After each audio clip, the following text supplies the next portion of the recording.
Hi everyone, this is Naman. I'm basically from Rajasthan but spend a lot of good time in Himachal specifically.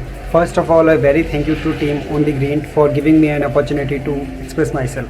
So the journey of every nature lover starts from either some sort of inspiration or maybe some sort of incident. My journey is a mix of both. I'm very much inspired with my father as well. He's like very much like protecting the nature and like helping the injured animal.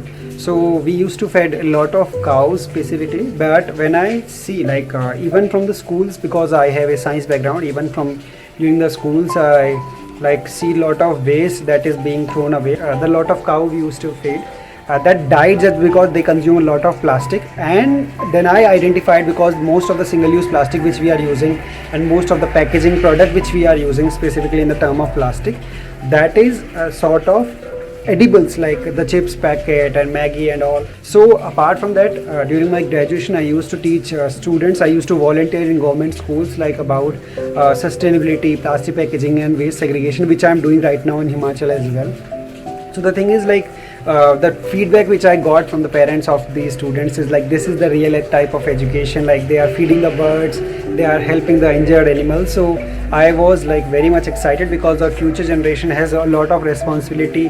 So I used to complain a lot about it, like why government is not taking any initiative, why people are buying it.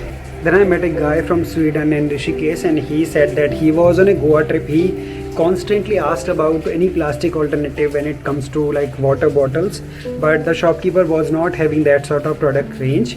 And this is like, he said that instead of talking about the solutions, instead of like awareing people, we should also work on the solution as well. So there is a demand and supply. There will be a demand, even government is banning, there will be like smuggled somehow. This is what kept happening, specifically when the plastic was banned a lot of time ago.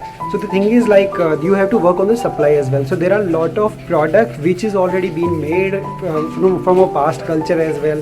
So that is like they completely vanish. They are not very much accessible, and specifically they are not very much within the reach of people.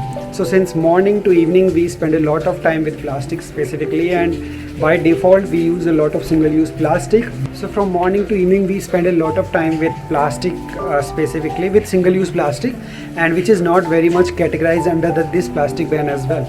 But the thing is like, this start from morning, this start from our daily use products specifically. So I decided to like gather down all the vendors, because I believe I am deeply connected with nature as a part of spirituality. I feel that nature is like a proper living being which I can talk, which like helps me to find a lot of solution to me. So we should also know, as a consumer, we have a lot of power in our hand, because top 100 companies of this world are responsible for 71% of global carbon emission.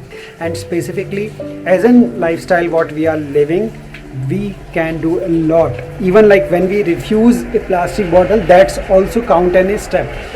So we should not also ignore this fact, the type of dump yard and the mountains of dump yard in our city. Just go visit there and understand what type of waste is coming there. Single plastic polythene that we use only for 12 to 15 minutes, that takes more than 500 years to decompose. So we need to understand like what type of generation, what type of thing that we want to give to our future generation. So at the last, I want to suggest just one thing. Go to your nearest dump yard or go to your nearest like waste disposal area. There you will find that what type of waste that is coming. Just make an intent, see the animals that is like roaming around that waste area, they are eating that garbage. And one more small tip, when you are buying anything, even a very sustainable zero waste product, just think that you really need it. At last, I just want to say, whatever we see around us is belongs to all, and all means all species. Whatever is, even we share the same pain and compassion with animals. So the type of product what we consume, you should also consider the impact of your every step. This is the first sign of consciousness. Thank you.